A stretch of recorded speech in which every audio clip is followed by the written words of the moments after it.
নবীর নামের দুরুদ ইবাদত হওয়ার কথা, বিদাত কেন? নবীর তরিকায় নাই। বুঝতে পারেন বেদাত কারে কয়? বেদাত ধর্মের কাজ, দিনের কাজ, ইবাদত বন্দেগী নবী শিক্ষা দিয়েছেন কোনটা কোন সময় কি পরিমাণ কিভাবে করবা, এটার নাম নবীর তরিকা। তুমি কোনটা করলা, কোন সময় করলা, কি পরিমাণ করলা, কিভাবে করলা, নবীর তরিকার ধার ধারণা। তোমার নমাজ এবাদত, তোমার রোজা এবাদত, তোমার ঈদ এবাদত, তোমার এবাদত এবাদত, তোমার বন্দেগী বেদাত, সব কিছু বেদাত। তাহলে সংসারের কাজ বেদাত হয় না এবাদত বেদাত হয়?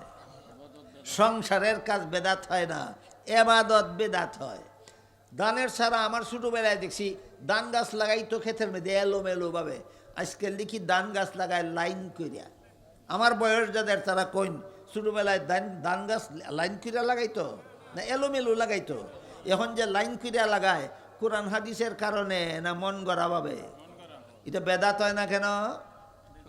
দানের ছাড়া লাইন করে লাগাইলে বেদাত হয় না, এটা মন গড়া করে, বেদাত হয় না কেন? সংসারের কাজ বেদাত হয় না, ধর্মের কাজ বেদাত হয়। ধর্মের কাজ বেদাত হয়। দুরূদ শরীফ পড়া সংসারের কাজ না ধর্মের কাজ? নমাজের শেষে পড়ার কথা নবী শিক্ষা দিচ্ছেন, শেষে পড়বা সুন্নত হইব। নমাজের শুরুতে পড়া নবী শিক্ষা দিচ্ছেন না, শুরুতে পড়বা বেদাত হইব।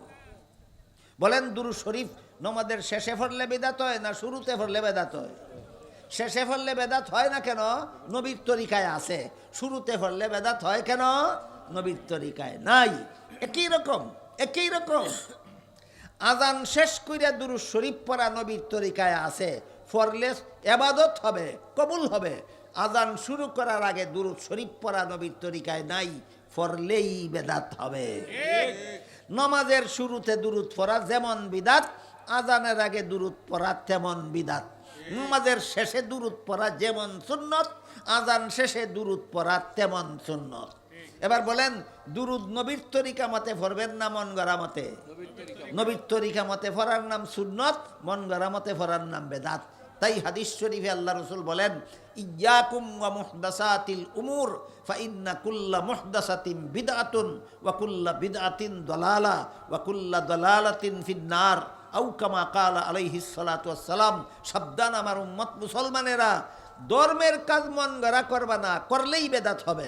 ধর্মের কাজ মন গড়া করলেই বেদাত হবে। বেদাত করলেই জান্নাতের পথ হারাবে, জান্নাতের পথ হারালেই জাহান্নামে যেতে হবে। সুতরাং আমাদের কাছে আল্লাহর যে দুইটা পাওনা, একটা হইলো আমি আল্লাহরে লা শরীক বিশ্বাস করব, আর একটা হইলো আমি আল্লাহকে ইবাদত করব। আল্লাহর ইবাদতটা গ্রহণযোগ্য হওয়ার জন্য আগে লা শরীক বিশ্বাস করতে হবে। 2 নম্বর শর্ত হইলো আমার ইবাদতটা জান্নাতের মূল্য ইবাদতের দ্বারা পরিশোধ করতে হইলে ইবাদতটা বিদাত মুক্ত হতে হবে। কেমন ইবাদতের মূল্য জান্নাত? বিদাত মুক্ত ইবাদতের মূল্য জান্নাত, বিদাত মুক্ত ইবাদতের মূল্য জান্নাত। তাই হাদিস শরীফে আল্লাহ রাসূল বলেন, আমার প্রিয় সাহাবী, আল্লাহকে লা শরীক বিশ্বাস করো আর বিদাত মুক্ত ইবাদত করো, তোমার জন্য আল্লাহ জান্নাত তৈরি করে রেখেছেন। শুরু থেকে শেষ পর্যন্ত কথাগুলি যারা শুনেছেন, আল্লাহ আমাদের সকলের জন্যই জান্নাত তৈরি করে রেখেছেন।